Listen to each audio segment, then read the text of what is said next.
दोस्तों, आपने भगवान विष्णु के बहुत से अवतारों जैसे नरसिंह अवतार, वामन अवतार, राम अवतार आदि के बारे में सुना होगा।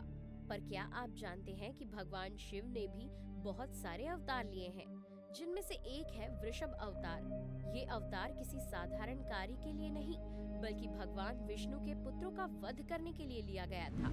आइए जानते हैं इस वीडियो में इस कहानी के बारे में। पूरी कहानी जानने के लिए वीडियो को अंत तक जरूर देखिएगा। दोस्तों, शिव जी ने आखिर क्यों संहारक बनकर विष्णु जी के पुत्रों का वध किया, ये बताने से पहले हम आपको उनसे जुड़ी एक और रोचक कथा बताने जा रहे हैं। धार्मिक ग्रंथों में अनेक ऐसी कहानियां बताई जाती हैं, जिनमें भगवान शिव और विष्णु जी के संबंधों व उनके वरदानों के बारे में बताया गया है। भगवान विष्णु शिव जी को प्रसन्न करने के लिए कुछ ऐसा करते हैं जिसे सुनकर आप सब चकित रह जाएंगे।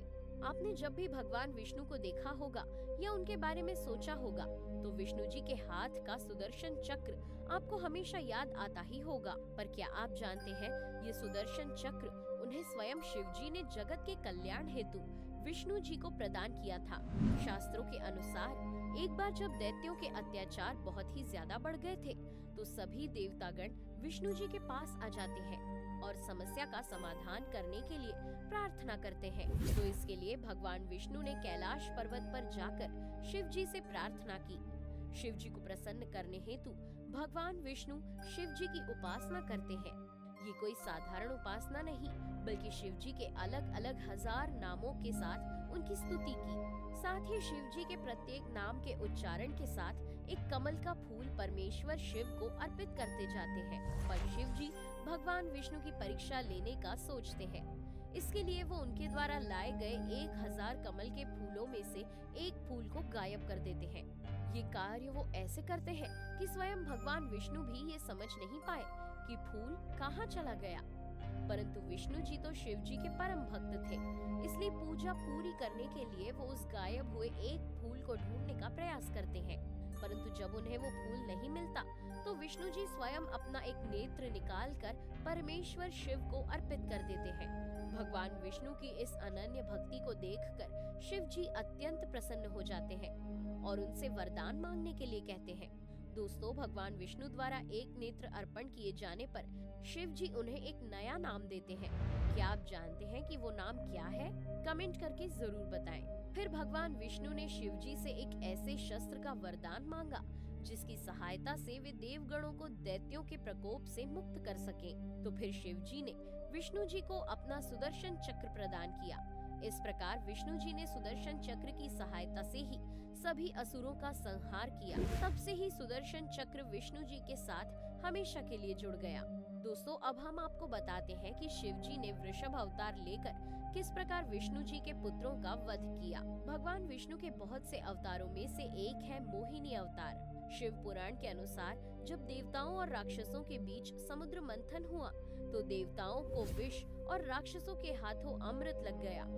इस अमृत को राक्षसों से बचाने के लिए ही भगवान विष्णु ने मोहिनी अवतार लिया था। मोहिनी अर्थात सुंदर स्त्री। उन्होंने स्वयं को एक बहुत ही सुंदर और तेजमयी स्त्री के रूप में बदल लिया था। उनकी सुंदरता का अंदाजा आप इस बात से लगा सकते हैं कि राक्षस तो राक्षस, बल्कि देवता भी उन पर मोहित हुए बिना नहीं रह पाते थे। फिर विष्णु भगवान मोहिनी रूपी अवतार से राक्षसों को अपने वश में कर लेते हैं, जिससे राक्षसों के हाथ में आया हुआ अमृत वो माया से अपने पास कर लेते हैं और उन्हें साधारण जल पिला देते हैं। इस तरह भगवान विष्णु राक्षसों से अमृत की रक्षा कर लेते हैं। इतनी कहानी तो आप सभी ने सुनी ही होगी, पर आप में से बहुत कम ही इसकी आगे की कहानी को जानते होंगे। आइए जानते हैं कि आगे क्या हुआ। कुछ समय बाद जब राक्षसों को पता चलता है कि उन्हें छल से अमृत की जगह साधारण जल पिला दिया गया है, तो ये जानकर वो बहुत ज्यादा क्रोधित हो जाते हैं। एक बार फिर से देवताओं को परेशान करने के लिए निकल पड़ते हैं।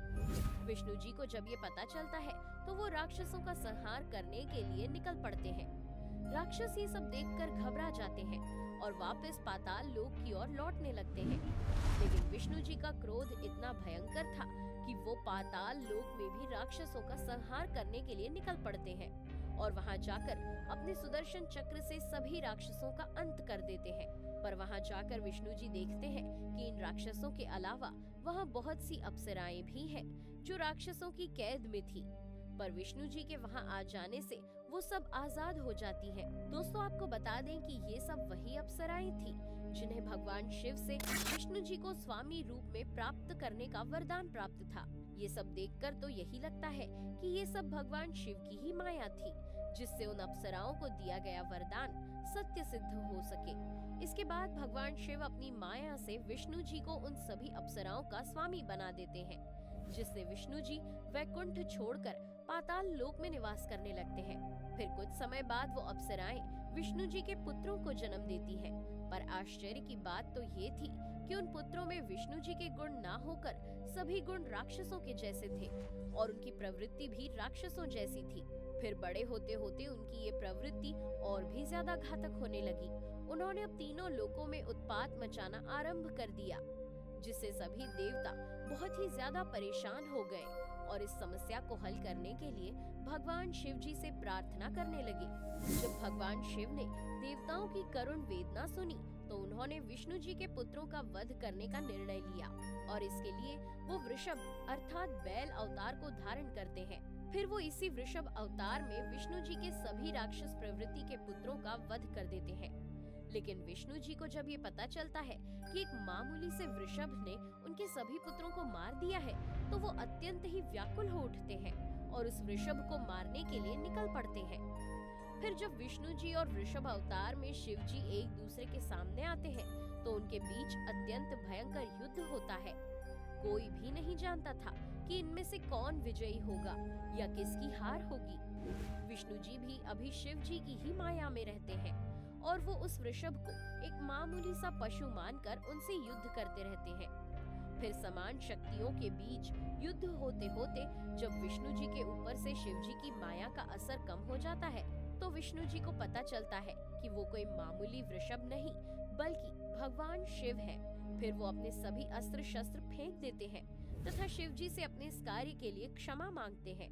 इसके बाद दोनों देवता अपने अपने धाम लौट जाते हैं, शिव जी कैलाश की ओर और भगवान विष्णु वैकुंठ की ओर। तो इस प्रकार शिव जी वृषभ अवतार में सृष्टि के कल्याण के लिए भगवान विष्णु के सभी पुत्रों का वध कर देते हैं।